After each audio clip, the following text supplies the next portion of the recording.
This is your Barbados Today Evening News Update for Friday, February 21.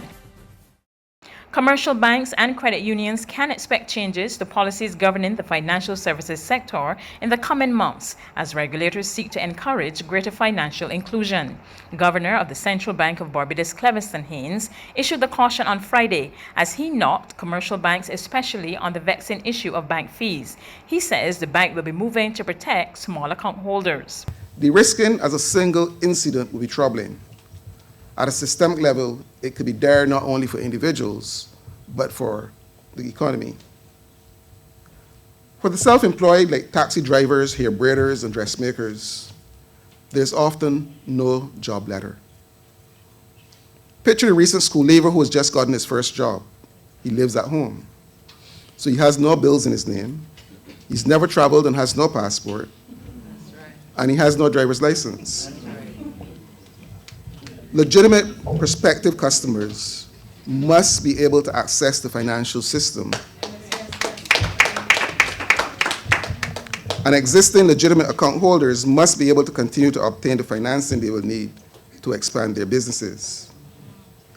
The irony of the situation cited is that maintaining many of these customers is not incompatible with the standards. The intent of AML-CFT regulations is to prevent bad actors from using the financial system to cleanse their ill-gotten gains. This does not mean that legitimate accounts should be closed where documentation to verify client identity may not be readily available. Governor Haynes was speaking at the monthly meeting of the Barbados Association of Insurance and Financial Advisors at the Lloyd Erskine Sandiford Center. He's also concerned that some individuals are finding it hard to access financing or just to open a bank account due to anti-money laundering and combating the financing of terrorism rules. Mindful of the risk, however, we believe that we must, at a minimum, seek to safeguard the interests of small account holders. And we are looking at precedents set in other Commonwealth countries for addressing this precise problem. We expect to update our guidance shortly to industry.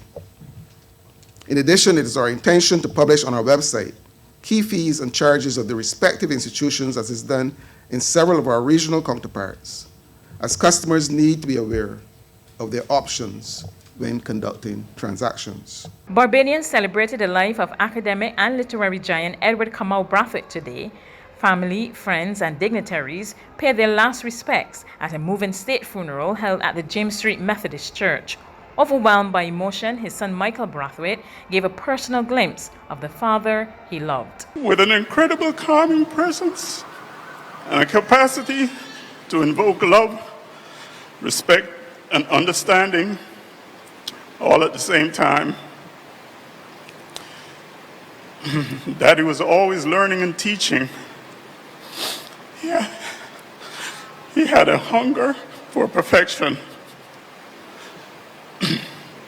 I remember as a child hearing him in his study, England or Jamaica, recording and re-recording his poetry to the rhythms, the jazz, the African drum beats, reggae music, until he got every beat and syllable in tandem.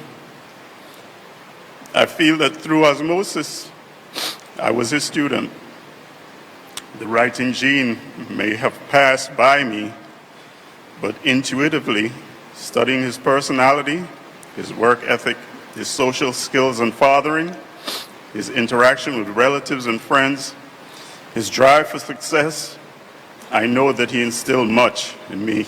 Prime Minister Mia Mottley described the outstanding poet as a quiet Caribbean revolutionary with Barbadian roots. Kamau didn't want us so much as to rebel against and banish English language and English literature, as much as he wanted us to acknowledge and embrace the languages and rhythms of Africa, the motherland, and ultimately to craft a national identity and to embrace and celebrate our nation language. His poem, Negus, poignantly shouts his defiance against meekly accepting another prescribed image of ourselves, our history, and our reality. Professor, the Most Honorable Eudine Barreto, told the congregation that Brathwaite's love and understanding of the Caribbean was unmatched. He clearly understood Caribbean people and the places from which they came, and he was determined to ensure the integrity of a Caribbean civilization and the sacredness of its language. He displayed a profound respect for the rhythms and meanings of Barbadian language, nation language, and insisted on the legitimacy of naming our world and why this must be constantly reinforced. The last original member of the Barbados Landship was laid to rest today at 101. Felix Husbands, who held the rank of military police, was fondly remembered at a funeral service held at the St. Leonard's Anglican Church. Family and friends paid glowing tribute to Husbands. They described the former public servant as a friendly, hard worker who was always ready to serve. There's regional and international news after this short break.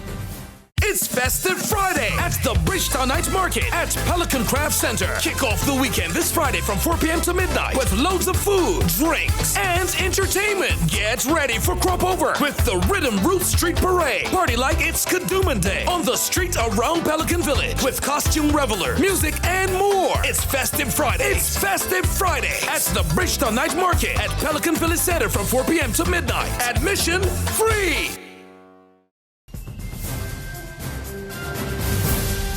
On to regional news now. In Jamaica, the National Association of Dean of Discipline says the Ministry of Education should look at compensating teachers when they are injured on the job. This comes on the heels of two recent attacks, one in which a teacher was threatened and another where the Dean of Discipline was punched in the face.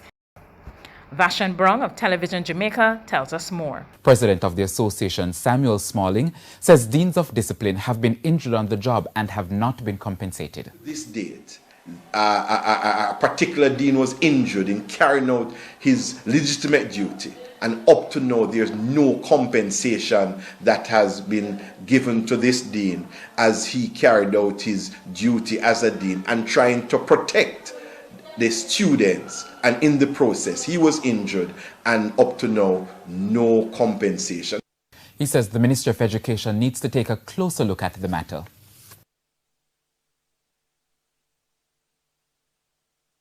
So we need to look at how are we going to compensate deans, teachers who get injured or die on the job. What kind of compensation the Ministry of Education needs to put in place for those persons who put their lives on the line.